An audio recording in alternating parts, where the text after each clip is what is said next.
சரி, எந்த அழகன் பத்தி பேசினாலும் சரி, நான் யாரோட ஒர்க் பண்றேன்னு தெரியாமையே ஒர்க் பண்ணி தான் இது வரைக்கும் வந்திருக்கேன்.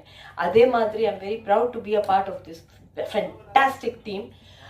நான் செட்டில் வந்த உடனே மோகன் பாபு சார் என்னை கேட்டார், ஏன் நீ என்னோட அப்போ 90s நான் உனக்கு 2 ஆஃபர் அமிச்சேன், ஏன் என்னோட நீ ஒர்க் பண்ணல? நான் சொன்னேன், எனக்கு தெரியவே தெரியாது sir, maybe I was busy அப்படின்னு சொல்லிட்டு இவ்வளோ வருஷத்துக்கு அப்புறம் நான் இண்டஸ்ட்ரியிலே நான் எக்ஸிட் பண்ணி திருப்பி வந்து இந்த படத்துல அவரோட எனக்கு ஒர்க் பண்ண ஒரு சான்ஸ் கிடைச்சது. அவரோட சினிமால he can never tell me that ஏன் என்னோட படத்துல ஒர்க் பண்ணல அப்படின்னு இன்னுமே கேட்க முடியாது.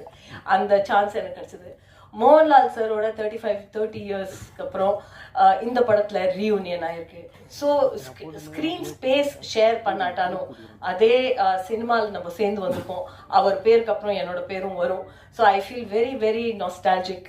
அதே சென்டிமெண்ட் தான் அக்ஷய்குமாரை பார்த்த உடனே ஐ ஃபீல் லைக் தட். அக்ஷயோட நான் நிறைய சினிமா பண்ணியிருக்கேன், டான்ஸ் ஆடியிருக்கேன். ஸோ